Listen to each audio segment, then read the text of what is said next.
Hey, this is Troy Taylor with the Championship Football Coaches Clinic podcast, sponsored by Reps Virtual Reality, First Down Playbook, Rack Coach, Tip of the Spear, The Top Hopper, and Sports Workbook. We are streaming on Sidelines Sports Network. Thank you so much. And next pick, my former player Ron Cooper and his company. Thank you for supporting us. But we got Chan Gailey. Coach Gailey is on today. He's only the second former NFL head coach that we've had on. And Coach Gailey, thank you so much for coming on today. And for the people that don't know or the people that are watching or going to watch, tell us a little bit about yourself and where you're from, Coach. Troy, I grew up in Georgia, went to school, moved all over the state, but ended up going to high school in South Georgia at America's High School. Great high school experience. Went to Florida on a football scholarship as a quarterback. And people said, well, how'd you do? I said, well, I dressed out all 4 years in a quarterback number. I didn't play a lot, but they finally figured out there wasn't much use for a quarterback, couldn't throw very well or run very fast. But it was a great experience. I learned a lot, and I got into coaching down there as a GA, and I got married in college. We have 2 boys, and I got 5 grandsons, and we moved from Alabama to Colorado to you name it. It's easier to name the places I hadn't coached than the places I coached Troy. And but it's a great experience that we were fortunate to have through the years, and so I'm blessed way beyond what an old boy from South Georgia deserves. That's for sure. Amen, Coach. And it was a good point you made. Mike Spencer, who played at Alabama, well, he didn't play. He told me, he said, Troy, there's guys that play and there's guys that get guys ready to play. And I was a guy that got guys ready to play. So that made me think of that, Coach. Well, actually, my senior year, I was so good at quarterback, I ended up being the long snapper. Oh, good. And it helped me because I got the job as a special teams coach at Denver Broncos. Was my first pro job, was special teams coach. Coach, as a young high school coach, I was always caught up on, man, I want that guy to snap the ball like an NFL guy. And by the time about 20 years, 1 year, we just took our quarterback and threw it back there. You can't even hit the guy that snaps the ball anymore, Coach. So all high school coaches out there, dude, turn your backup quarterback or your quarterback into your third team, second team long snapper. Because just throw it back there. That's what, and to be honest with you, the head coach, who was Doug Dickey at the time, came over about the 3rd week of the season and said, doing a good job, and stood there and watched me. He said, you're not looking at the punter. I said, no, sir, I've never thrown a pass in my life with my head looking down. So I'm looking up, and I never looked the whole time. Amazing. Yeah, Coach. So you were a GA at Florida, and then you went to Troy State. Talk about that, Coach. How'd you get hooked up at Troy State? Great story. I don't know how long we got on this podcast, but the stories can go on now, Troy. Coach, I wish your audio's cracking up a little bit. I don't know why. What do you think it is? You're on the iPad, right? I am. Do you have headphones that you can plug into the iPad? Hold on. Because it might be the microphone on the iPad. And I don't have headphones. I don't have anything. Okay. Doing that. What I might do, Coach, is if you can mute your iPad so you cannot hear me, and I'm gonna call you on the phone because I want to make sure the audio is good. Okay. Hold on. Because I had Bob Wiley on here for 5 hours, and it was cutting in and out, and I was like, yeah. Bob Pruitt, I had him on, and it was cracking, and I was like, man, the audio. What is it? Microphones on allow, cameras on allow, but if you could just turn the volume down on your iPad, like so you cannot hear me. Okay. So then it will not echo when I call you on the phone. Got it. Check. Can you hear me? I mean, this much. Check. Okay. Let me see. want to make sure. It's turned all the way down? Mine's all the way down. Okay. I'm going to call you on the phone. I hope it doesn't echo, Coach. Let me see. Because it might still. Hey, Coach, can you go back to those settings? Go back to the settings of the phone and put on microphone do not allow. Instead of allow, put do not allow. So I'm thinking that it won't pop then.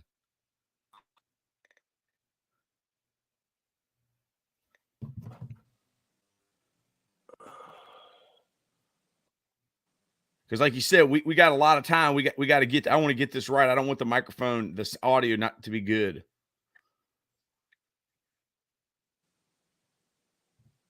Deny or ask? Which one you want? Deny the microphone. Okay. Okay. So, can you put if you go back to the podcast screen we were on the Safari? Okay. And I might be a lot from the old boy. All right, I muted your mic. I'm calling you on your phone.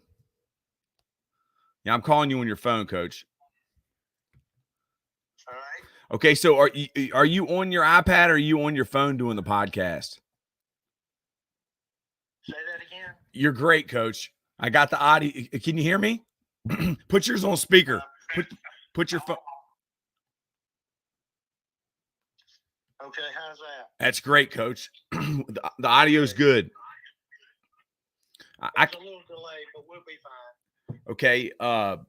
Tell that story about when you were at Troy, Coach.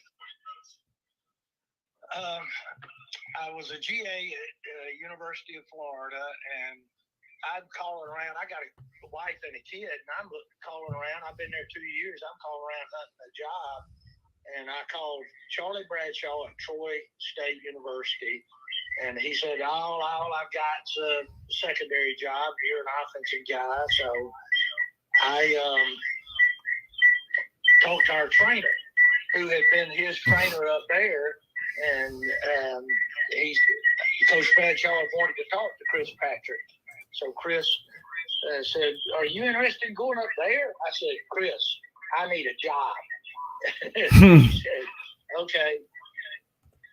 Well, about 3 days later, Coach Bradshaw calls me and says, come up for an interview for the secondary job. Chris Patrick, the trainer, had talked him into interviewing me, and I ended up getting the job as a secondary coach, and had never coached, played secondary at all.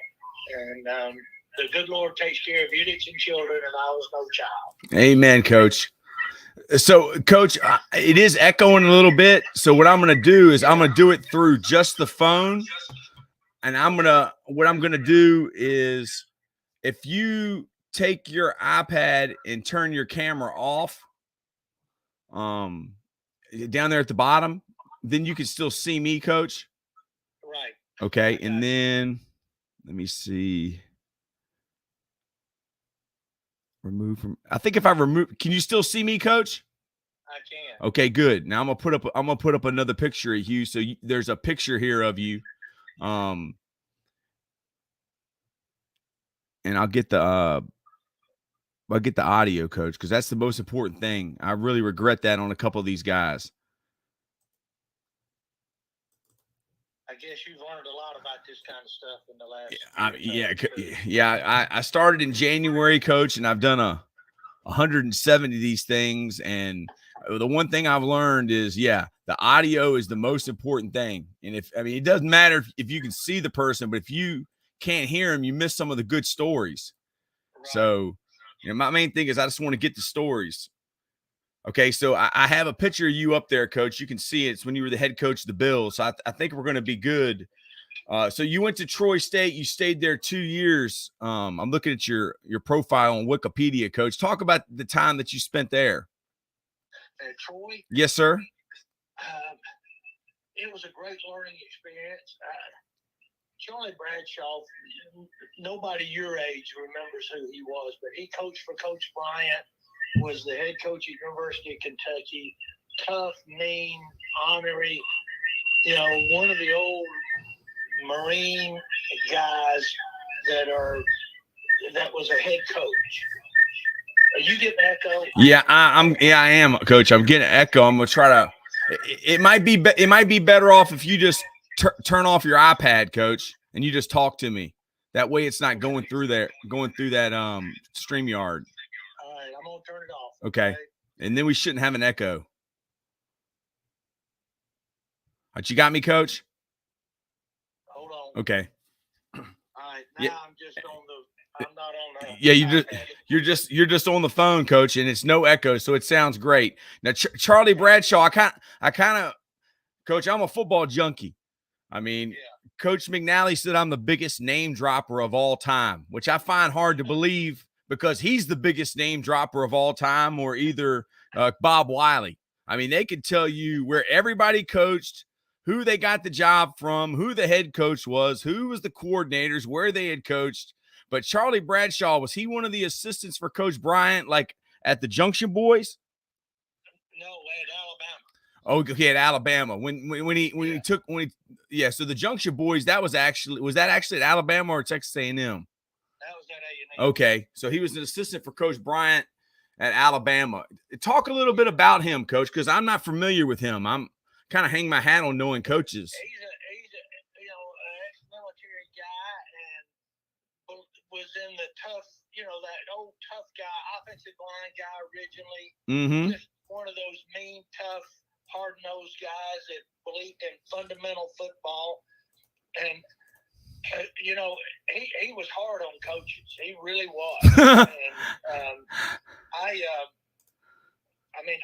tell people I worked for 10 long years for that man in a 3-year period. He almost drove me out of coaching. Man. I learned, the one thing about it is I learned more fundamental football.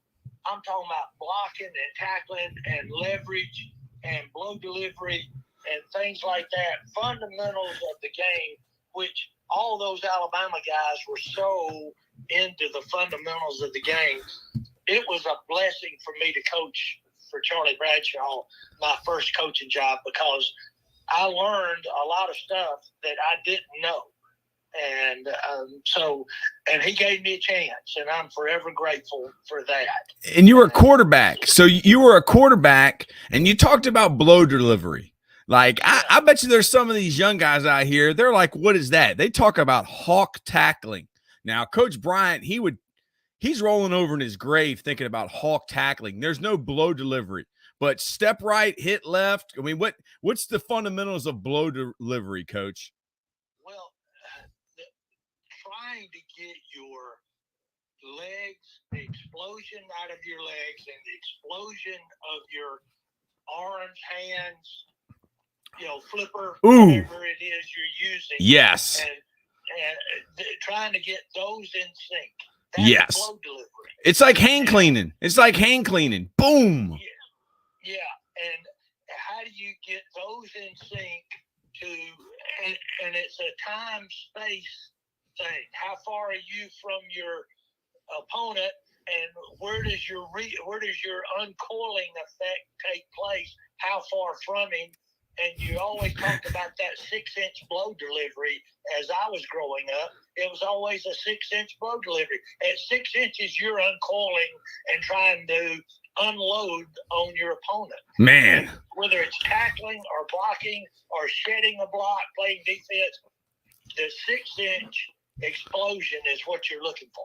Yeah, Coach, I love you said uncoiling. And I watch college football, and I am appalled that they are kicking kids out of the game for hitting people. I mean, why don't they just call it a 15-yard penalty and go on? And if they get another one, then kick them out of the game. But just kicking them out of the game because a referee thinks that he hit a guy too hard. I mean, that's crazy, man. What would you? Troy, we're getting ready to go down a rabbit hole that I don't like. Okay. We're talking about the game getting too violent and all that kind of stuff. So you're old school, Coach. I mean, you coach okay. I'm the oldest of old school. Coach? I can shoot, I could play quarterback right now. You don't ever get hit anymore. I mean, Joe Montana, coach, getting hit by Leonard Marshall from behind. Well, I mean, you remember, some of your listeners, you may not, but some of your listeners may remember the picture of Y. Tittle on his knees on the cover of Sports Illustrated with his helmet off and blood dripping down his head. You know, if that picture was today on Sports Illustrated, whoever hit him would be, you know, just taken out of the league, and the referees would be banned from the league. Man, I remember Wilbur Marshall, coach. Man, when he used to hit those quarterbacks, woo! Oh gosh! I mean, Taylor? yes, yeah, coach. Yeah, so coach. I was born in '78, but I played for a guy who played for. West Virginia, Don Nealon, and Mike Jacobs was the O-line coach. And then I coached for a guy who was a Bear Bryant guy. And we practiced for 4 hours, coach. So we threw the bone like in the 2000s. So, I mean, yeah, we had some I coached for some old school coaches, coach. So Air Force, then you go to Air Force, coach. Who was the head coach at Air Force when you went there? Kenny Hatfield. And I had him on the podcast, coach. What an amazing guy. Amazing guy. And, you know, I learned a lot of football there, too, because you have to be good. First of all, you have to be correct in what you say, because those jokers out there are smart. And then if you don't say the right thing, they'll catch you. Yeah. Wait a minute, you said this. Yeah, you said this 2 days ago, and they tell you exactly what you said. Yeah, that's right. So golly. You had to be sharp with those Air Force guys. And then with Kenny, he was such a great family man. With Charlie Bradshaw, we'd go into work at 8 o'clock in the morning. You started the staff meeting at 8. You might go home 1 or 2 in the morning. Kenny Hatfield said, "Hey, we're going to start staff meetings at 6 o'clock in the morning, but after practice, after you get everything done, you go home and you be a daddy and you be a husband." And that was the amazing thing that I learned from Kenny Hatfield, that you can be a daddy and a husband and still be a football coach. Because I wasn't sure after that first experience that I had with Charlie Bradshaw. And you probably couldn't have been, coach, if you would have stayed with him. I mean, I couldn't do that. I wasn't a very good daddy or a very good husband during those 3 years. But I went with Kenny Hatfield, and it was different, and I realized you could do it that way.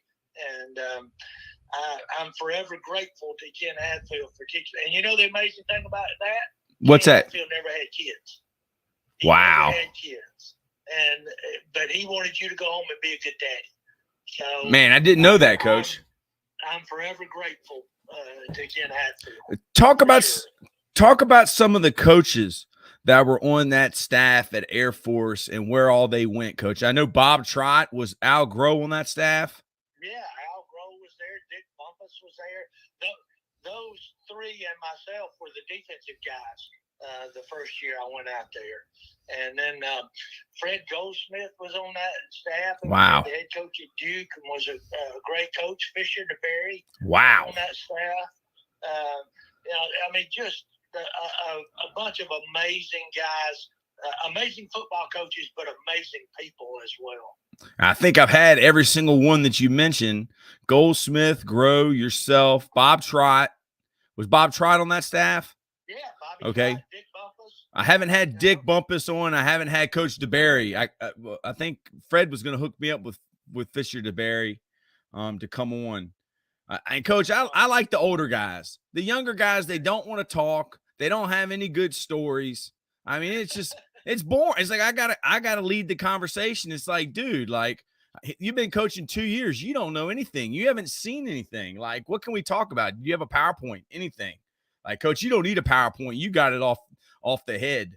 So you're at Air Force, Coach, and you were there from 79 to 82. I'm looking at your resume. Then you go to Troy State. Anything else you want to talk about at Air Force? I know you had Scott Wackenheim, I think, played for y'all. I've had him on the podcast twice. Yeah, Wack was on on that team and was a great leader for us, one of the true tough guys. And I tell people, I was fortunate enough, Troy. I coached the secondary, and out of that secondary, there became 2 4-star generals. Wow. Yeah. That's the elite of the elite. I mean, Coach, that's like a Hall of Famer, Coach. That's like a gold jacket guy. I know. Man. I coached those 2 guys, and I tell people, one of them, I totally thought he would be a 4-star general from the get-go. The other guy that made 4-star general, it scares me to death that he made 4-star general because he would never make a decision on the field. You know? Yeah. So, he's a pass the buck guy. He is. Now, he would light you up. That's why he's a 4-star general. He had no fear to do anything. And Amen. He would take on the world. But decision making, some good, some bad. Yeah, I guess when you're going full speed, at least make a mistake full speed. So yeah, that's exactly right. So you left Air Force and you go to Troy State. Talk a little bit about that. How'd you get hooked up there with that job and that experience, Coach? I've been an assistant at Troy, and I've gone to church with the guy that was the chairman of the board of Regents there. And obviously I knew the president. I knew all those people that were still there.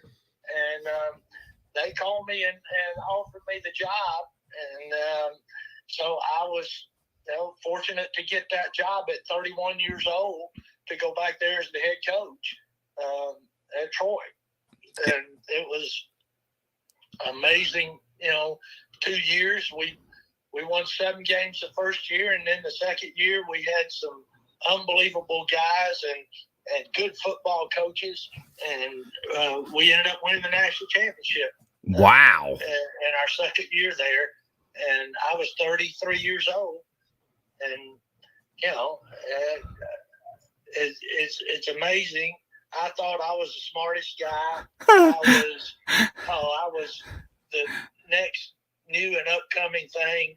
I was it. And God has a way of keeping you humble. Amen.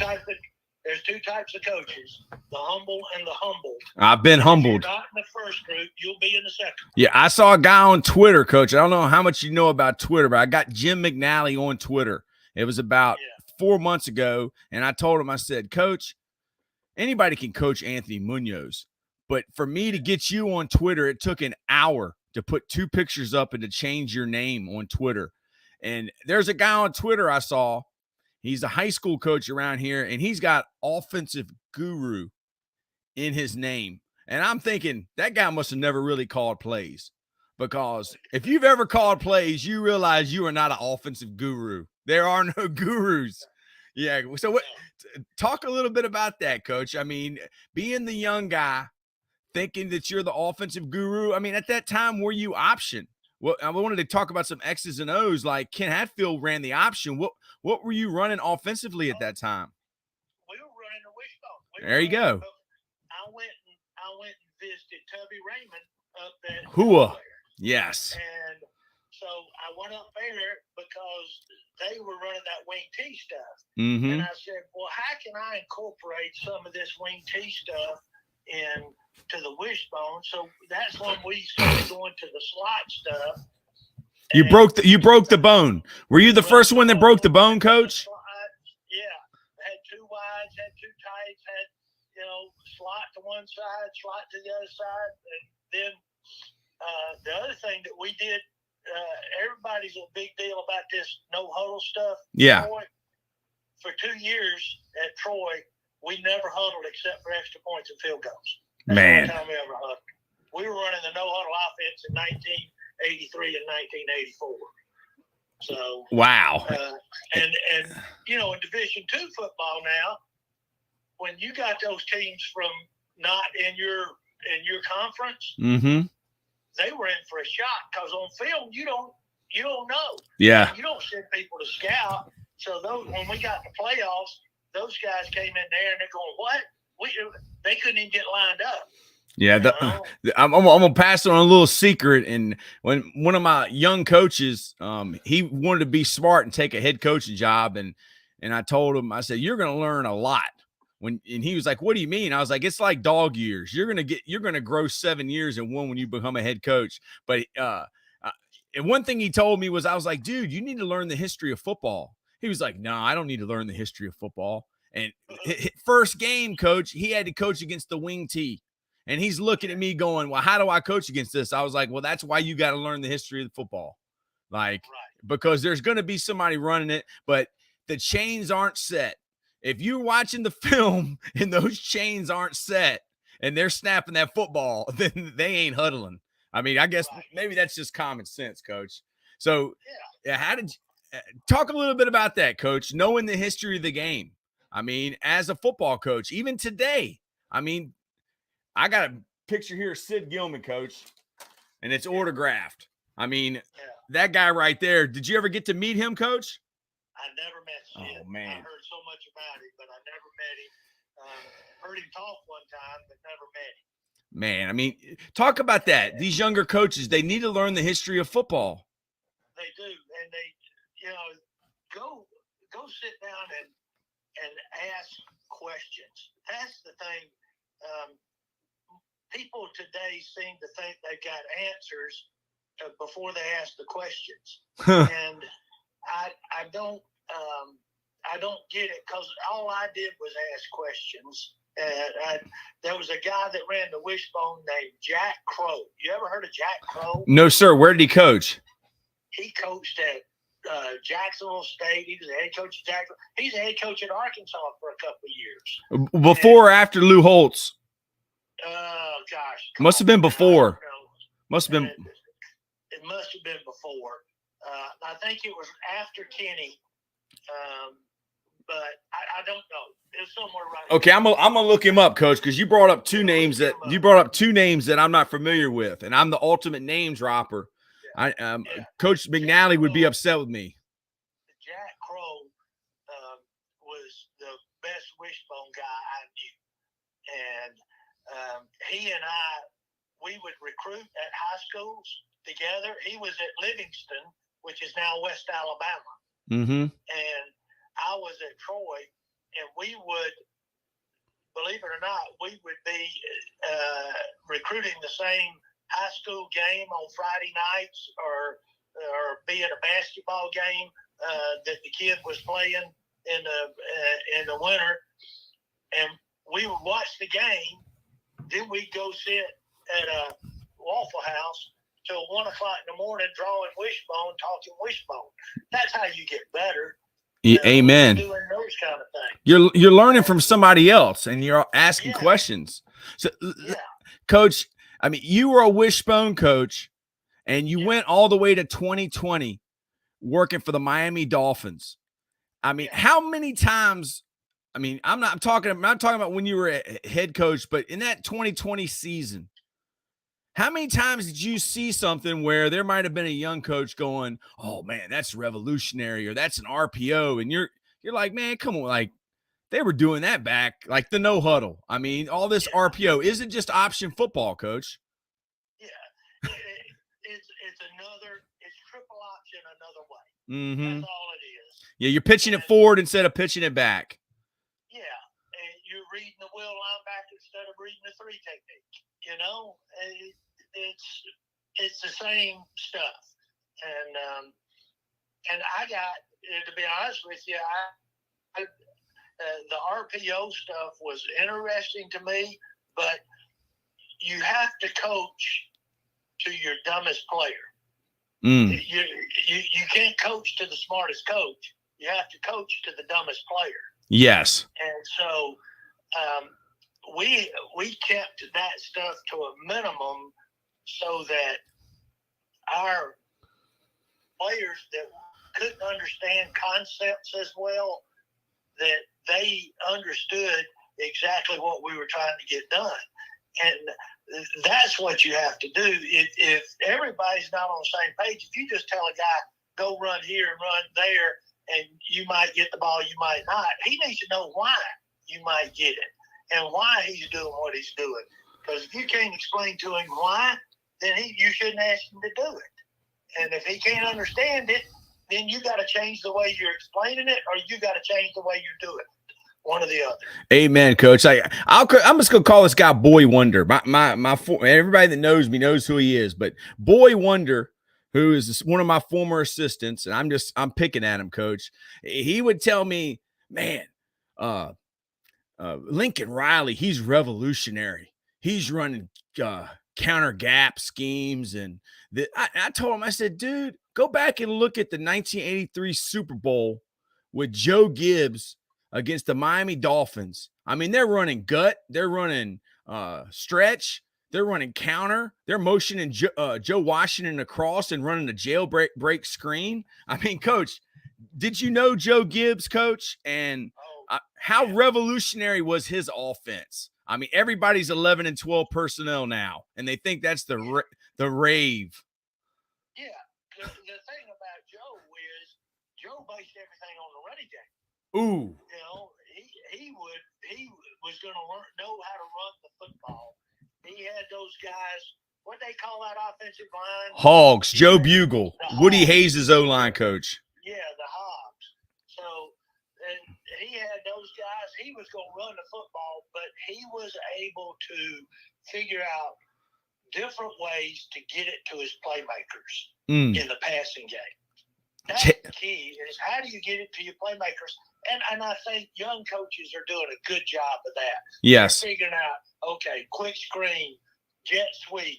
You know, how do I get it to the guys that can make plays?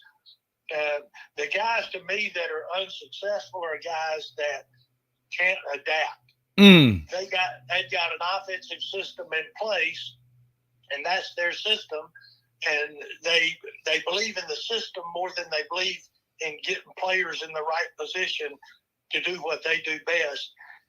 And that's going to create a downfall for most guys. Yeah, so you're an option guy. I was about to say you must have been pretty good at Troy State. And there's been some great coaches at Troy State.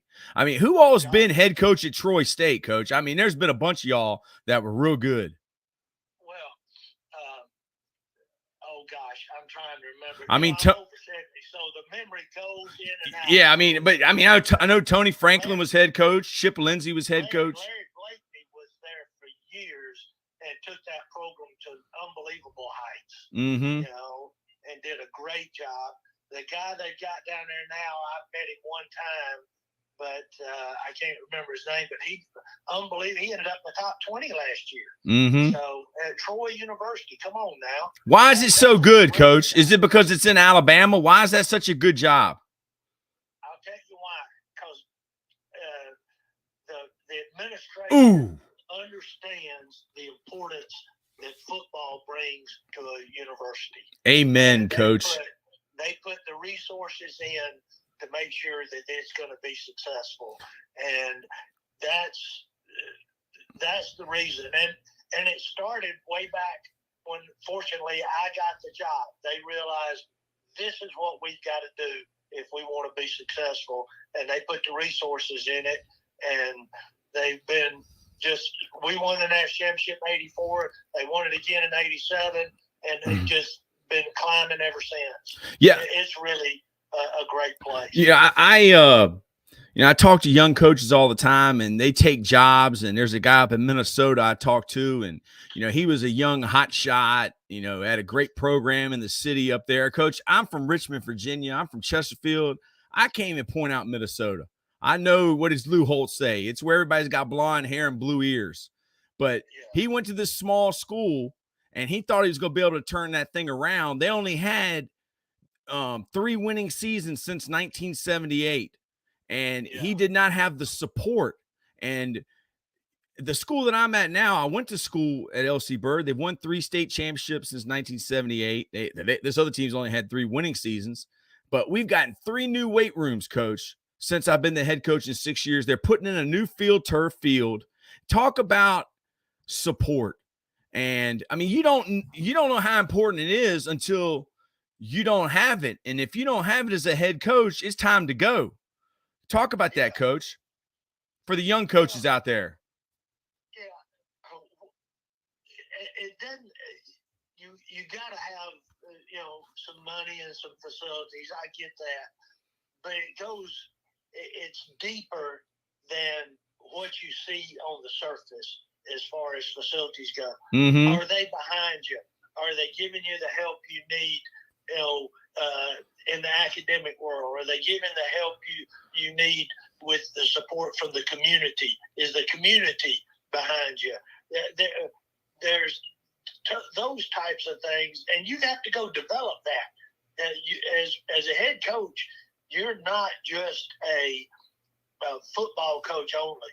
You are the head of a multi-million-dollar product, and you've got to go get your product out there in front of the people and tell the people what you're trying to do, what you believe in, and how you think this thing is going to turn out in the next few years, and get them on board.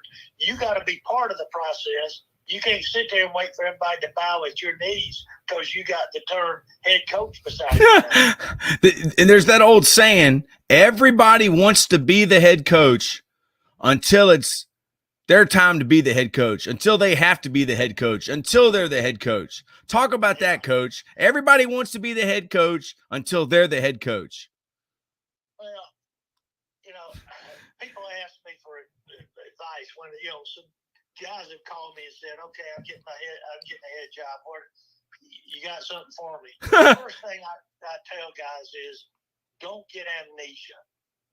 You remember all those things you griped about when you were an assistant coach, that the head coach didn't do this, the head coach didn't do that. We didn't get our schedule on time. We didn't get practice plans on time. We weren't organized here. Okay, don't be that guy. Don't be if you griped about it, then don't be that guy. Don't Amen. get amnesia and forget what it was like to be an assistant coach. Amen. Once you become a head coach. And then the next thing I tell them is, be a man of your word. If you say you're going to do it, do it. And that includes your players, the alumni, the administration, your fans. Just tell the truth. Be a man of your word all the time. And then you don't have to take anything back. Amen. Under promise and over deliver. Don't over promise and under deliver, because there's a lot of people that over promise and under deliver, and then you lose trust. Yeah. And I can say anything. You can say anything. But the key is, what are you trying to do ultimately with your program? Whatever that is. What are you trying to do with the program? Amen. What's your why? Yes. Why are you doing this? Yes. And if you don't mind, Coach, I want to state ours. And really what we do with our program is the same thing. I know nobody wants to listen to what I want to do, but I just want to let you know, Coach, with this clinic and with our football program, 1, we want to change lives. 2, we want to help others, help get them to the next level, help people get better. And then 3, we want to build champions for life. And it took me like 20 years of coaching to come up with that, because I was so caught up on my record. I was so caught up on winning state championships that the best thing that ever happened to me, Coach, was COVID. I went 1-5. I'm not a just show up coach. I'm a year-round program. I got to be around my players. And in COVID, we couldn't be around our players. And we just showed up and played.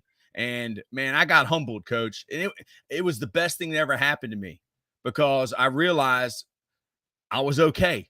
Yeah, I was always worried about having a losing season. Talk a little bit about that, Coach. What do you think about what I'm saying there? Well, I said it earlier. You're either humble or you're humble. And I truly believe that. I believe you got to keep perspective in life, and you got to make sure you're on the right track for the program, for the players, for everybody involved, for your assistant coaches. You got to treat them right. There's no one way. You don't have the answer. I didn't have the answer. Nobody's got the answer. Tom Landry, Bill Belichick, none of them had the answer. Okay, you do the best you can with the people that you have, and you try to make it a great experience for life for them. Mm-hmm. And we've all been through losing seasons. You don't go through life without losing seasons. And if you don't mind losing, you won't be in the business very long. Amen. Amen. But if you make your identity the game and make your identity what your record is, then you're setting yourself up for a disaster on down the line somewhere. Coach, I totally agree with you. And like, there was a coach recently, I don't want to talk bad about anybody, but he was saying, yeah, every man has a record. Every man has a record. That was his saying. Every man has a record. And he's right. Every man does have a record. And you ain't, especially in the NFL, which we're getting ready to talk about you going to the Broncos. And we tell our players, what does it stand for? Not for long.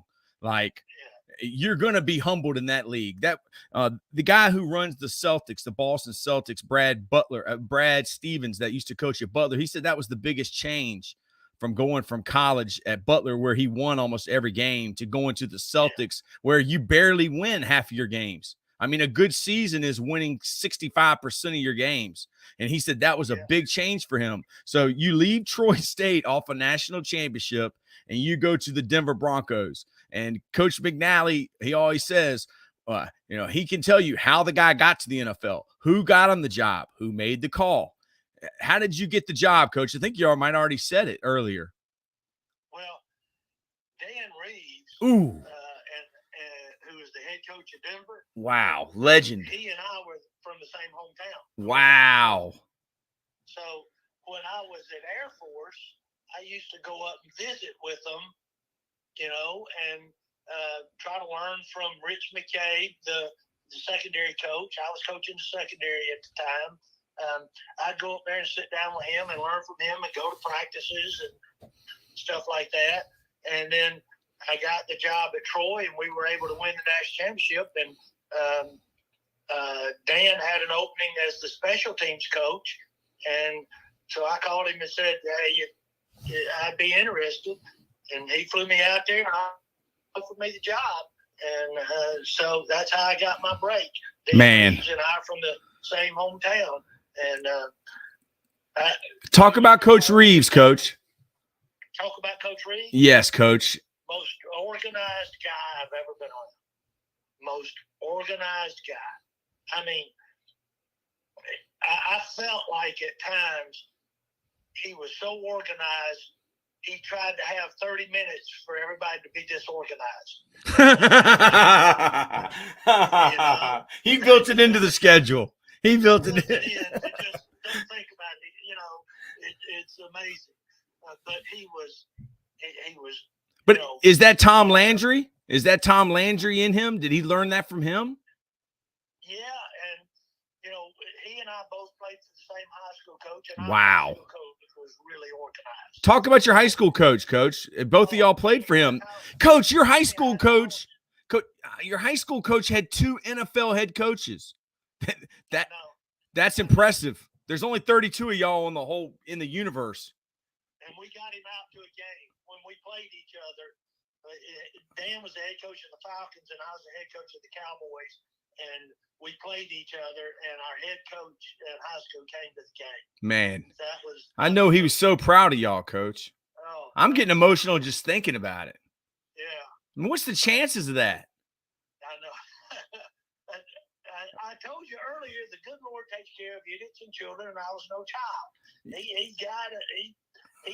He puts things together in life that are just amazing if you'll just pay attention. Yeah, well, Coach, I'm the low man on the totem pole, so I'm just like you, Coach. I'm no child, so I'm one of the idiots. Yeah. I mean, I'm sitting here talking to Chan Gailey, and I'm a high school coach from Richmond, Virginia. I was FaceTiming with Jim McNally and Anthony Munoz the other day with Vinny Serrato waiting to talk to me on a podcast. I've been doing this since January, Coach. So I am, Coach, me and you, I mean, we're in the same boat, Coach. I'm the low man on the totem pole.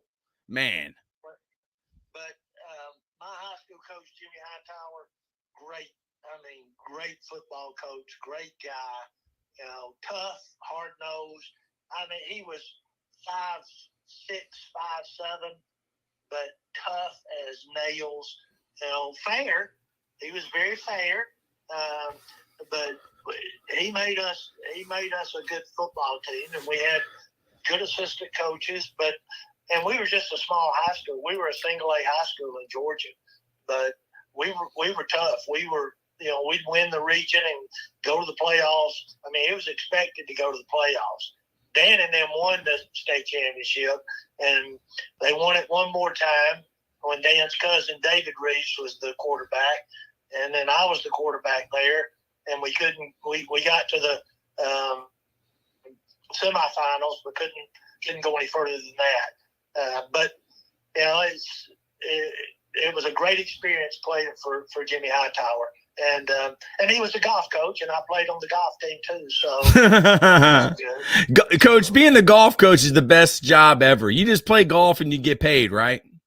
No kidding. You take 4 guys out there and clap your hands. Say, play good, guys. Yeah, let me hit mine.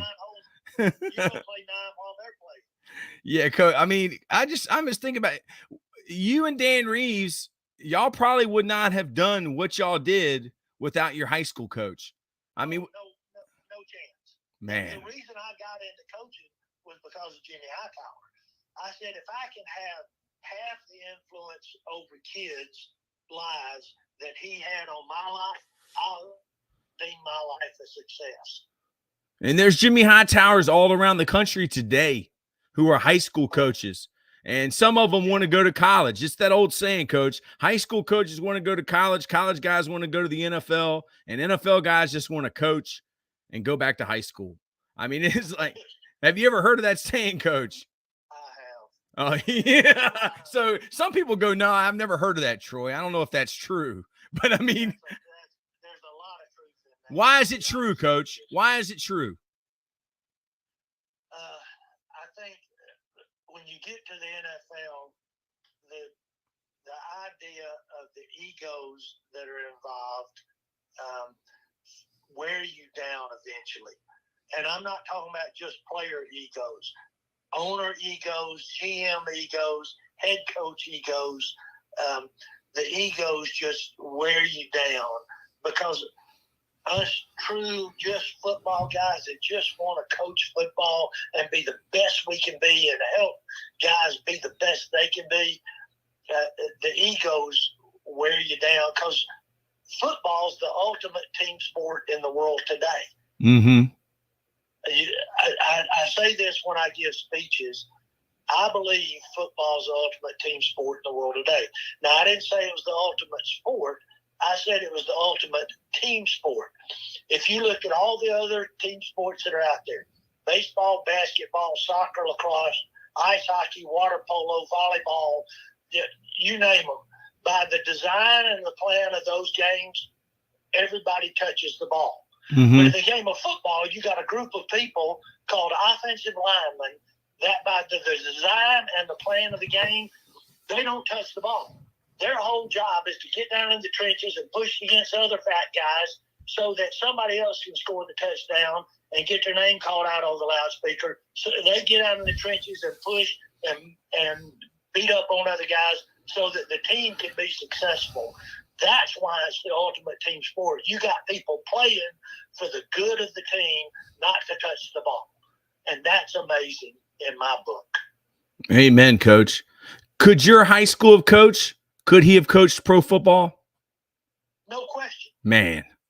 No question. I mean, there are so many great, and I realize this, there are so many great high school coaches that know more than I ever thought I would. You know, there are great high school coaches out there who are great leaders and great men and are making a difference in society today. Coaches have huge impacts. Kids come home every day and tell their parents, well, Coach said this. They have a huge impact on lives. Man, I wish this is another rabbit hole, Coach. I mean, I wish more of those guys were running our country. Yeah. It's sad, man. It's sad, you know? Yeah, let's don't go down that road. Yeah. You know, I mean, Coach, 1987, I was 9 years old, man, and I can still remember watching the Super Bowl with the Redskins versus the Broncos, man. And I'm getting emotional, Coach, because I'm talking from my heart. But I mean, you were coaching in that game. you know? Yeah. And yeah, you knew Joe Gibbs because I mean, y'all went up. And I was like, man, I thought I was devastated, man, that the Redskins were going to lose. And I can't remember if that was the game that Timmy Smith was the running back or what it was, but just talk about that, Coach. I mean, Coach, you're from a small town in Georgia, and you're coaching the Super Bowl with Dan Reeves, a guy from your same high school. Talk about that, Coach. To be honest with you, it's a much bigger deal to the people out there, man, than it is in the game, because you're just coaching the football game. You know, it's a Super Bowl, and but that was the second or the third one we had been to when I was there. I probably didn't appreciate it as much as I should have. I was a young coach, you know, trying to be a better coach and trying to get my players to do their job so we could win the game. But I look back on it now and appreciate it a lot more now than I did at the time. Because if you get bent out of shape about it, then you lose perspective and you're not as good a coach as you need to be at the time. So you can't let the situation overwhelm you when you're in that position. Yeah, like I ain't never coached in the Super Bowl, but I mean, I guess it's like you're walking on a high wire, Coach. You can't really look down to see how high up you are, or you'll fall off. So like I mentioned to my son who's 10, I was like, dude, we're getting ready to go play in the regional championship. And it was huge, Coach, huge game, packed stadium. And I told him, I don't even know what I'm talking about, Coach. I'm just, like you said, the Lord takes care of idiots and children, and I ain't no child. But I told him, I said, there ain't no difference between coaching this game and coaching the Super Bowl. And from what you're telling me, it's true. I mean, it is true. I mean, if a guy goes and plays for the region championship or the state championship, whatever it is, it's a huge game and it's big and it's important. But they're all important. They're all the thing that you realize as time goes on. Game 3 is just as big as game 9 or 10 in a season, and you have to realize that. And players don't get – they get – young players, they get excited about the big games everybody's talking about. Yes. The key is how can you get your players to play at the level they need to play at to be able to get to that big game that everybody's talking about. Amen. And like during the COVID season, somebody asked Coach Belichick, you know, what is the game like? And he said it's like practice. And everybody thought that he meant like because there was nobody there. But I don't think that's what he meant. I think he meant like the game is like practice because it's just another opportunity to get better. And the game is like practice and the practice is like a game. And that's the way you have to be if you're going to be great. I mean, it's all important to Nick Saban. I mean, it's all important to Bill Belichick. I've never even met these guys. You have, Coach. But am I on the right page with what he's saying? Well, the things you try to do is demand the same thing in practice that you would demand on game day. And if you let it slide in practice, guess what? You have to let it slide in on game day. Yeah, you coached it or you allowed it to happen. You coached. That was Greg Williams. Greg Williams said that when I listened to him in a clinic when he's with the Redskins. You coached it or allowed it to happen. Yes, you can't. You have to demand, and I never say perfection. You try to demand excellence, but not perfection. There's no such thing as perfection, and so you try to demand excellence. Yeah, because I mean, every play. If I'm coaching offensive line, every play, I should be coaching something. I should be coaching because nothing's going to be perfect. And if I'm not saying anything, that's what I say to my players. If I'm not coaching you and I'm not yelling at you to do it right and making you do it again, then I don't care. And if the only reason we coach and get on you is because we care and we want you to be good. Talk about that, Coach. Like taking hard coaching or if a coach quits on a player. Well, one of the pet peeves I have, to be honest with you, is when a the coach grabs a player and pulls him over to the side and talks to him. Yeah. You know, are there times for that? Maybe once in a blue moon. But I think every time you coach a player, you are coaching everybody at that position. They should be listening. They should be listening. Man. You got to say it to them. You're saying it to him, but you got to say it to them as well. Yes. That's one of my pet peeves is that people are coaching a guy at a time instead of coaching the position at a time. And so I think that's one of the things I see that's missing in coaching today is that we try to coach the individual. Yes, that is a true statement, but you better coach those other guys too, because they're probably going to play at some point in time. Man, Coach, I'm just blessed to get to talk to you. And like, I talked to the Bobby Bentley, who's, the head coach at Burns High School in South Carolina, one of the best high schools. And man, the stuff he was saying, I was like, golly, like it's exactly what I believe in. Like the way he reads all hitch, the way he reads slant flat, the way he reads four verticals, the way he reads curl flat. I mean, I was like, wow, it's like reaffirming what I believe. And like, Coach, I used to have the biggest one-day clinic in Virginia. It was one day. I had 500 coaches there, and I'd get college coaches. And I didn't do it this year, and people wanted me to do it. So I was like, I'm going to make it into a podcast. And instead of me listening to one person who's Bill Mountjoy, who's 85 years old, he's the smartest coach in America. He knows more about pro football and pro-style offense and one back than anybody. And I'd listen to him, and I wouldn't get to hear anybody. But I've gotten to talk to 170 coaches since January, Coach. I mean, it's just been such a learning experience. So you're with the Broncos. I mean, for what, 3 years, Coach? And then you go. Is that when they got rid of Dan Reeves? Like what? Well, I was there for 6 years, and yeah, Coach, 85. You're right. Yeah, I was there for 6 years, and we went to 3 Super Bowls, and it was a great experience. And I felt like at that time that I probably was not going to get a head coaching job from there because the other 2 guys that were on the staff with me were Wade Phillips and Mike Shanahan. Yeah. And I said, I'm third on this list. We're good. I am third on this list to get a head job. Coach, are they both alive? Are Wade Phillips and Shanahan still alive?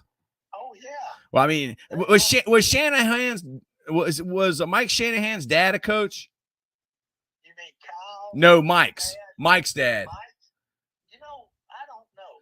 Yeah. He went to Eastern Illinois, and I don't know Wow.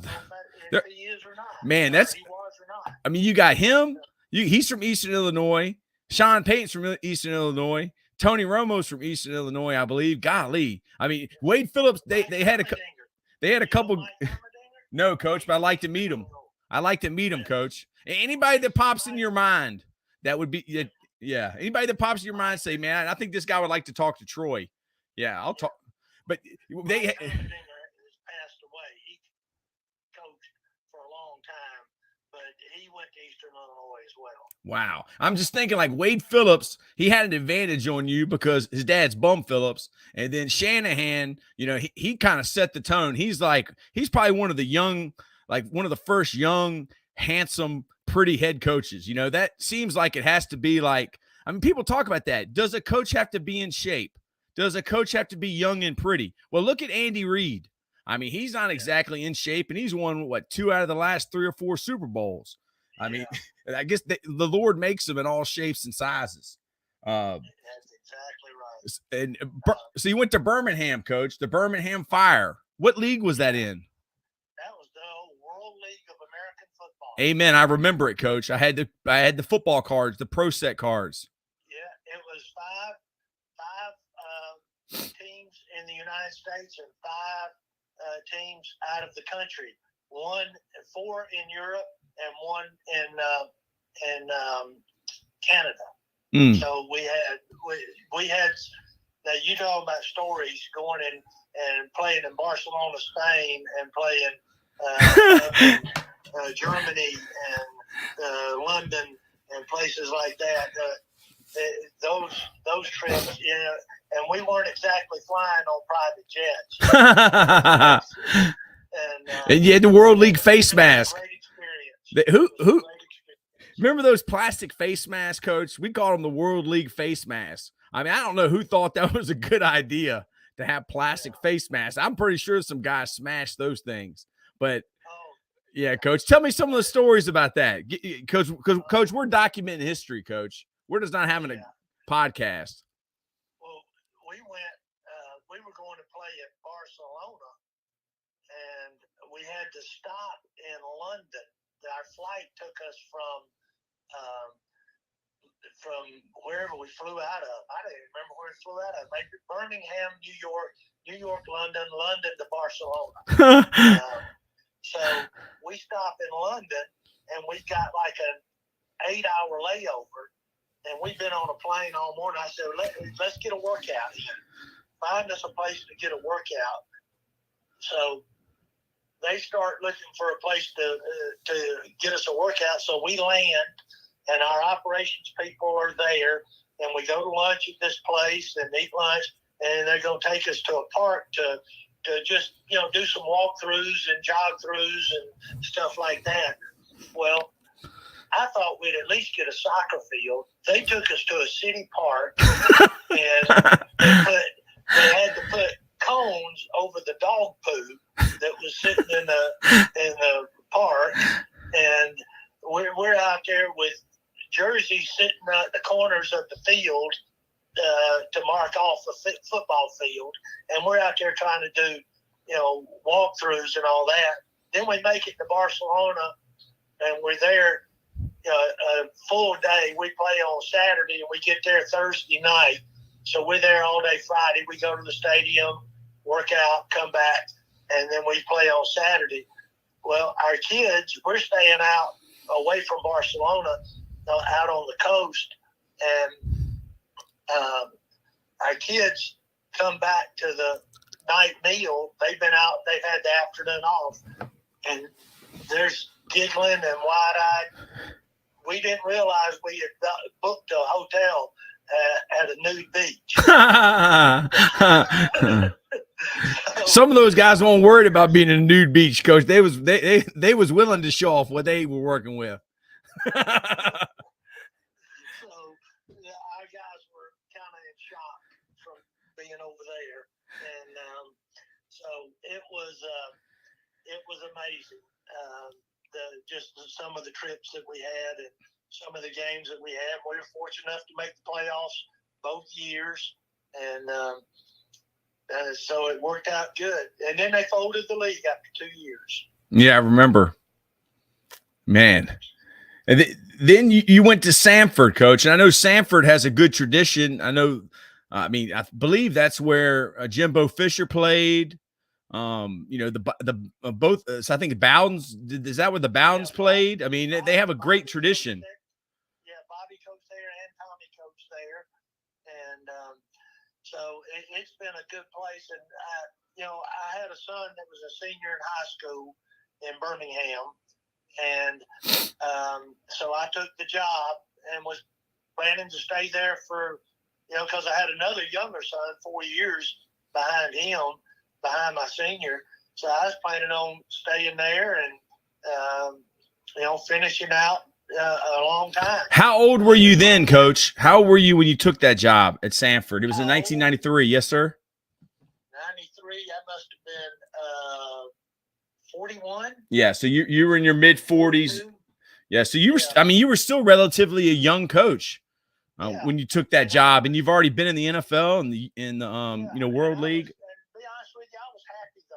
Great place. Sanford's a great school. Birmingham's a great town. We love living there. And so I was going to stay there. And after 1 year, Bill Cowher, out of the blue, is the head coach at the Pittsburgh Steelers. And he calls me about coming back to the NFL. And, it didn't take me long to figure out that was a very good opportunity. And so I went up there with Bill to the Steelers, and I think that was 94, maybe. Yes, sir. 1994, and he's this Marty Schottenheimer guy, right, Coach? I mean, he coached for Yes. Schottenheimer. How did you know Coach Cower?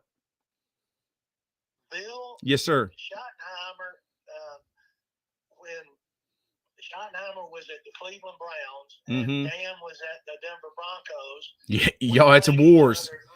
Three out of 4 years in the AFC Championship. Yeah. And Bill was the special teams coach for the Browns, and I was the special teams coach for the Broncos.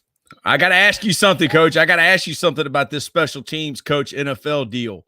Is there a code between special teams coaches that I won't try to block your punt if you won't try to block mine? None whatsoever. Somebody tried to tell me that. So there's no code amongst special teams coaches. Because, I mean, when you get one of those things blocked in the NFL, man, people get fired. I mean, yes. there is no code. There is no code. Okay.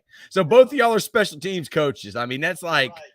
Yeah, y'all are like the outcasts. I mean, y'all talk to each other before the games, I'm sure, Coach, right? We would visit with each other and talk a few minutes, and then he left. Schottenheimer then went to Kansas City, and that was in the division with the Broncos. And by that time, I had become the offensive coordinator, and Bill had become the defensive coordinator for Marty. Mm-hmm. And so we visited there and played against each other and stuff like that. And then he got the head job with the Steelers, and he remembered, what he had faced with us at Denver. So he called me and offered me the wide receiver job up there at Steelers. Yeah, so I'm just trying to put it in perspective. You're 42 years old, but you're an old soul. I mean, you were old school at 42. You'd coached for a guy who had coached for Bear Bryant. I mean, you played for a legendary high school coach. You had, coached in the Super Bowl with the Broncos and coached for Dan Reeves, who you played high school with. So, I mean, you were you were probably a young hotshot, Coach. I mean, like you said, there's the humble and there's the humbled. Had you been humbled then? Oh, let me tell you, when I left Troy, yeah, and went to the Broncos. Yes, sir. You remember how I told you I thought I knew everything? Yes, sir. I didn't know what I didn't know when I went to the NFL. Man, that game was so advanced, far beyond me, and I thought I was a pretty smart coach, having won the national championship, but I didn't know anything. And right then and there, I realized, don't be that stupid again. Don't think you know it all. Man. I mean, it was probably like the Lord was talking to you, like, Chad, you think you're hot stuff? Well, come here and see what the big leagues is like, Yes, right. So I realized right then and there that don't ever take it for granted. Don't ever think you're the best. You always try to get better. And so I just kept moving and kept, trying to learn and trying to get better.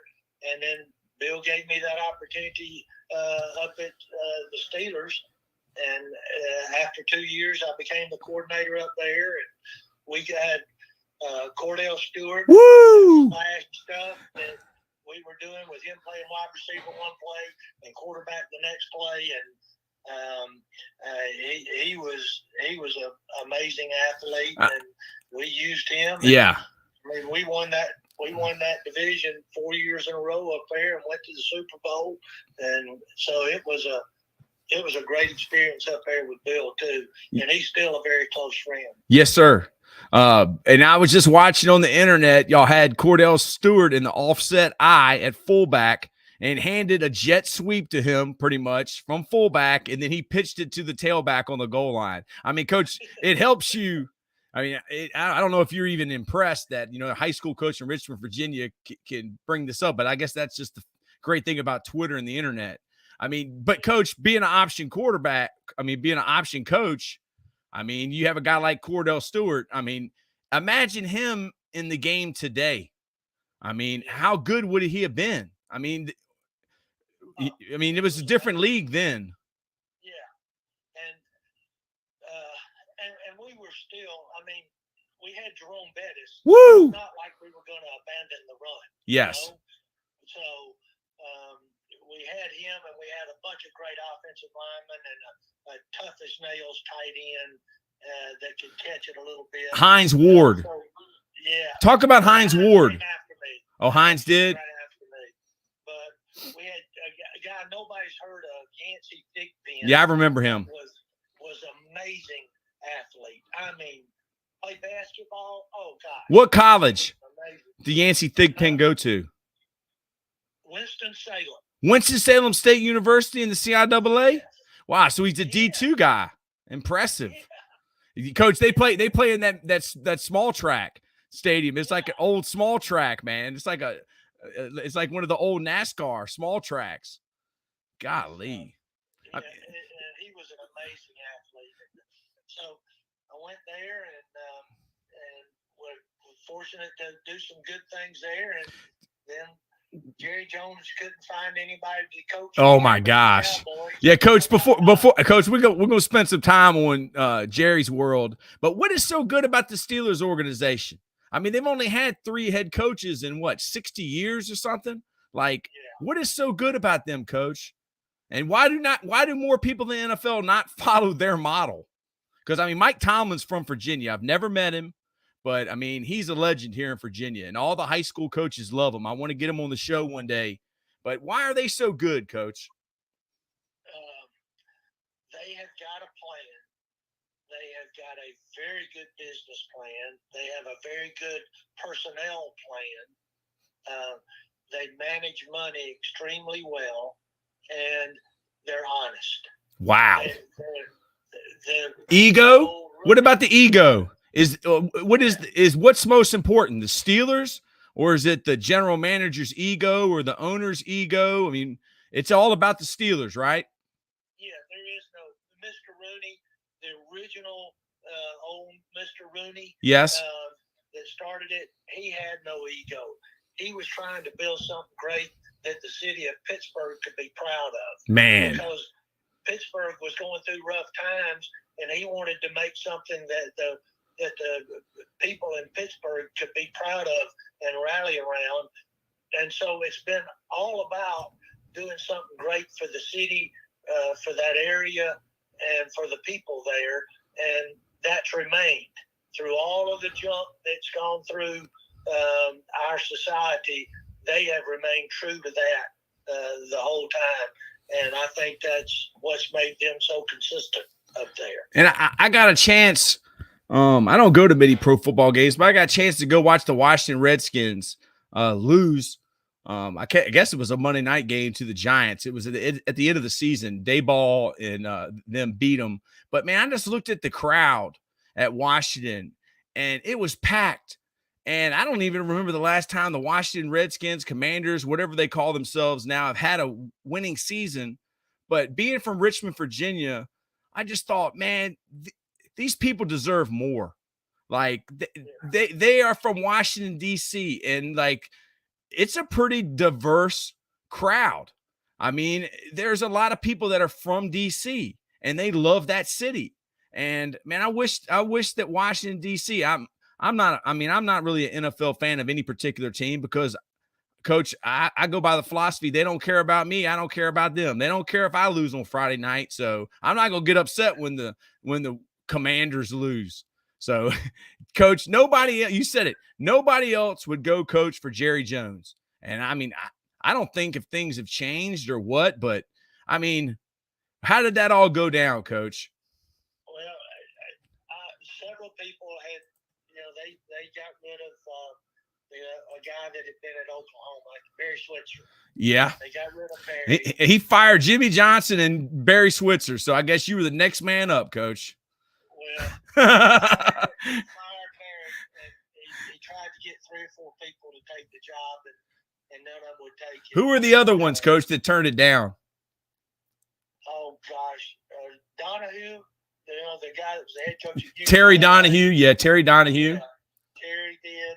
And I can't remember a couple others finally said no. And it was late. I mean, we were at the combine in February, and he didn't have a head coach. And Tom Donahue, that was the GM at the Steelers at the time, told him, you ought to at least talk to me. And he talked to me, and he offered me the job. And how did that go down, Coach? When he talked to you, did you come to him or did he meet you? We met at the combine. Okay, so you met at the combine. He interviewed you at the combine. How long did that last? Was that days? A couple hours. Yeah, I guess. Yeah, Coach. We were in a restaurant, and it lasted a couple hours, and then we talked to. I flew down there after that and visited with them for a day, and then he offered me the job, and so. So what? I mean, there's only 32 of y'all in the universe, and you become one of the 32, Coach. It's an elite group, and I mean, what is that like, Coach? When you get announced to be the Dallas Cowboys, and Jerry Jones is now, your boss. Yeah, it's surreal. You've always wanted to be a head coach. That's what I wanted to run the show, and I probably didn't evaluate very well. When you get a chance, you say, I mean, Bill said, now think carefully about this, Chan. Think carefully whether you want to do this or not. Bill Cowher? Yeah, Bill was being. Yeah, because there's a lot of Bills, Coach. I don't. I was. That's right. Yeah. Bill said, think long and hard about this, but make sure you're sure about this, because you'll get one. If you don't think this one's right, you'll get one. But when you've never been one and you're not sure, you think, I might not get another shot. How old are you now, Coach? When you get hired by the Cowboys? Let's see. So I was 1998. 98. I was 46. Yeah. So I'm 44 right now. I'm just kind of putting it in my perspective. You're 46. Yeah. I mean, you've been coaching since 1974 as a GA.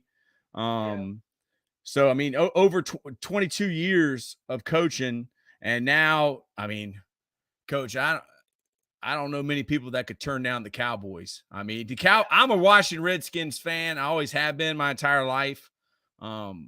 Until they fired Shanahan, then I kind of backed off. But one of my players, Morgan Moses, got drafted by him, so I kind of came back. But Coach, I mean, that is a historic franchise now. I mean, I know. Yeah, Coach, you were the head coach. It's hard to turn it down, and I did.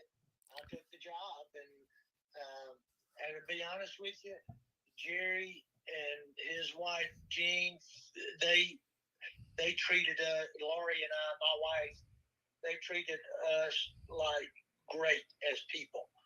Now, he micromanages a lot of stuff. At least he did then. I think he's gotten away from that a little bit. Yeah. So what do you mean by that? He micromanaged a lot of stuff. I mean, I had Vinny Serrato on here, and he pretty much told me Dan Snyder, if he wanted a guy in the draft, he took him. And I guess you kind of realize who's in charge. I mean, Jerry's got the money, so it's his team, so he can do what he wants to. Yes, sir. I mean, that's if you're the head coach, you can do what you want to with football until somebody higher up tells you you can't. And we've all got bosses, Amen. We all got bosses. But what I said about micromanaging, he was the owner, but he's also the general manager. Yes, sir. So he was in there in the draft, and he was in there in the meetings, in player meetings, and he was in there for on the sideline at the end of the games and stuff like that in the locker room. And so he was on top of everything, which had I had the money and it was my team, I'm not so sure I would do anything different. But at the same time, I realized through the years, if you hire somebody, let them do their job. If they're not doing their job, then replace them. But if you hired them, you had some kind of trust that they could do their job. So if I hire a defensive coordinator, let him do the defense. if I hire a wide receiver coach, let him do the wide receiver. I'm not going to correct him on the field. I might correct him in a meeting inside, but I'm not going to undermine them on the field in front of the players. And so he was involved in every minuscule part of the game, and but he treated us well, and as people, he just micromanaged a lot of stuff, and we made the playoffs both years, and but he decided to let me go. Yeah, and I can't remember, Coach. That he hires and fires coaches unless he likes them so much as their buddy, he keeps them around. Not talking about him or his family, but that's just the NFL today. Firing coaches. I mean, who did he replace you with, Coach? Dave Campo, who was the defensive coordinator. Yeah, the DB guy for Jimmy Johnson, right? I don't know him, but I know people who know him, and they love Coach Campo. Coach, like, since I've been doing this, I've met Jim McNally, I met Bob Sanders, who was a great assistant. Mike Stock, Mike Pope, who was a Parcells guy, and there's so many coaches out there. Like when I say I got Chan Gailey, everybody's like, "Oh my gosh, you got Chan Gailey." Because you were a head coach, people recognize your name. But there's so many coaches out there that we don't know their name. And they were assistant coach in the NFL, and they really like Bob McKittrick. I mean, I want to do a show with Randy Cross and Jesse Sapolo talking about Coach McKittrick. There's so many coaches out there, we don't know their name, but they are basically the wheels in the cog that make it go. So who are some of those guys that you coached with up to this point, that you had been around, that people might not know their names, but man, they can coach football? Well, it's hard for me to name them all. I'm telling you now, you mentioned Bob Sanders. Bob Sanders is one of the great coaches years in the NFL. I mean, he's just salt of the earth. Joe Dallas Sanders, who's the offensive line coach at the Ravens right now. Woo! He and I coached together for 15 years. Coach, I love him. I love him. He coaches my guy, Morgan Moses. He's got the nastiest offensive line in the NFL. They do it the right way. Man. He is such a great football coach. Why? Why is he so great, Coach? Where does he come from? Tell me about the offensive line coach for the Ravens, because he's a guy that, like. He comes from Pittsburgh. He worked in the mills. Woo! He went to Western Carolina. Man. He played offensive line at Western Carolina. Nobody wants to go to Western Carolina, Coach. That is the middle of nowhere. The Catamounts. 210 pounds, tough, hard-nosed, smart, great fundamental guy, but great motivator. He loves those guys. They love him. They would run through a wall for him, and he would run through a wall for them. And he's just such a great football coach. Kevin Patullo, who is the assistant head coach now at the Philadelphia Eagles, a great football coach. So smart, unbelievable. Yeah, I think I've heard, someone's told me about him. One of my coaches texted me and they said that I needed to turn the mic up so they could hear you. So I thank you, Coach Hutch, for telling me that. But where is he from, Coach? Did he go to school up there in Massachusetts, Springfield? Who, Kevin? Yes. Where's he from? Gee whiz, I can't remember where Kevin. Because there's this school up there that basically they coach coaches. Like, it's amazing the coaches that come out of this school, and I believe it might be him. I could be wrong, but Coach, that's two guys. I mean, nobody probably even knows their names, but these dudes can coach football. Oh man, so smart, and George Godsey, to me, the tight end coach now at the Ravens, but he was offensive coordinator at Miami, played quarterback at Georgia Tech. Is such a great football coach. I mean, there are so many great football coaches out there. I'll tell you one, the guy that should have been a coordinator a long time ago, great friend of mine, that's the running back coach for the Minnesota Vikings, Curtis Modkins.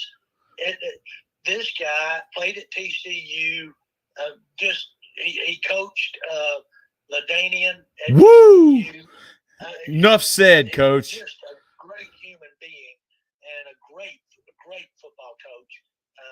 He and I coached together for years, and just so many good football coaches out there that it's just hard to believe.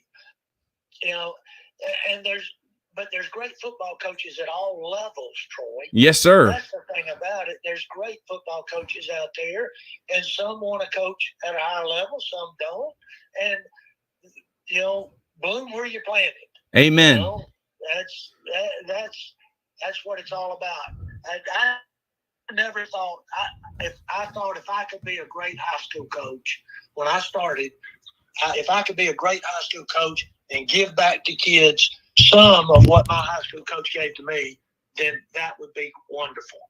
But there was a different plan out there for me. I ended up, being an NFL. How I got there, I have no earthly idea. Yeah. Like you said, Coach, the Lord takes care of idiots and children, and we're not a child. So I guess we're just blessed, Coach. I mean, how did I end up here talking to you? You didn't even know me, Coach. I think, was it Fred Goldsmith that gave me your number?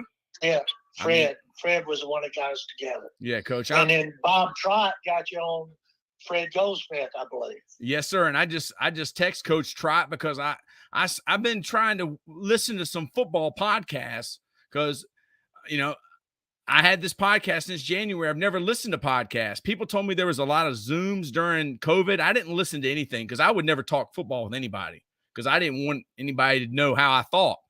And I was coaching 20 years. I kind of took a break during COVID, but I tried to listen to a podcast and I saw it was Bob Trott and I was like, oh man, Coach Trott's on this podcast. And then I go and listen to it and it's from 5 years ago. So I was like, I'm going to hit Coach Trott up, and I got him on, Coach, and he was great. Man, he's a great football. He sat me down when he was at University of Richmond, and he told me about his football Bible, and it made so much sense. Like, there's not many coaches that will call another pass after an incompletion, or there's not many coaches that will call another run after a TFL, or, it's like there's like there's a rule book to football. And sometimes if you're the D coordinator and you think that an offensive coordinator is going to call a certain play, well, probably the one that you thought, if you're good, probably was the one he should have called. I mean, that's the way I would think of Bob Trott. Like, what are you thinking? Okay, screen. He don't call a screen. Okay, well then good, because that's what he should have called. So what did you learn from being head coach of the Dallas Cowboys? I think what I learned was being a head coach in NFL is not all it's cracked up to be. It was hard. And there were lots of egos with the Cowboys at that time. Every situation is so different. When I look at it, the Cowboys were going at that time from an old team. They had all those old guys, Troy and Emmett and Michael Irvin and some of the older players on defense. They were going in transition from an older team to a younger team. Mm-hmm. And we were winning in transition, which is hard to do in the NFL. That's hard to do. I mean, you made the playoffs, Coach. Yeah. So, I realized when it was over that the egos were still living in the past, and they didn't realize that they couldn't do or weren't doing the things they used to be able to do. And I just happened to hit the wrong place at the wrong time for all those events to come together at one point. And, I probably wasn't I wasn't the ex-Marine tough guy that team needed because they had so many egos. I expected to go in there and for them to be pros and to take their job, and take responsibility. But you had to deal with so many egos that that was hard for me. I'm not good at dealing with divas. Big egos. Yeah, I call them divas. Like, there's probably a better coach for divas. You know, I don't know how many you had, but you had some big egos, and a lot of them had big egos because I mean, they're Hall of Famers. I mean, they own the Cowboys. And they believe they should have been able to do some things that they weren't able to do still. And so it was tough on everybody.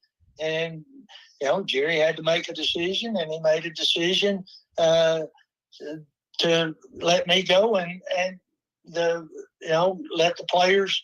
Yeah. I mean, you had a winning record, Coach. You went 10-6 and 8-8. Golly. Yeah. He didn't. That's all part of it, Troy. It's all part of it, Coach. And if you put your identity at that, then, you know, like you said, you're going to be disappointed. Like, I mean, Coach Belichick's won 5 Super Bowls, but how many years has he been head coach? I mean, I don't know, 20. I mean, Coach, you were, let me see, what year did you become a head coach in the NFL? You became head coach in the NFL in 1998. Bill Belichick hadn't even won his first Super Bowl then. So, you know, it's kind of like, well, he's won 5. Okay, well, he's been coaching for 20 years, so there's or 25 years as a head coach. I mean, there's 20 years there that he was disappointed at the end of the season. Yeah, but that's, you know, you deal with it, you go on, and, you know, like I said, don't make it. I didn't make it my identity. Yes, sir. You know, you do the best you can, and whatever happens, happens. Yeah, and there's so many different ways to say that. You know, it's you know, don't trust the process. What's important now? Bill Walsh, don't worry about the scoreboard. You know, if you're worried about the results, then you're not going to be taking care of what's important right now. Yeah. So, I mean, Troy, time's about to get me, buddy. Okay. So, Coach, thank you so much. Is there anything else you want to say, Coach, to the high school coaches out there or anything before we get off? I just, Coach, I can sit here and talk to you all day, Coach. I just remind them that they are making a difference in kids' lives. Amen. You know, you are making a difference in kids' lives, and you get to choose. Is it positive or is it negative? Amen. I'm going to press end here, Coach. And then if I could just say thank you off the air. Thank you. Yeah.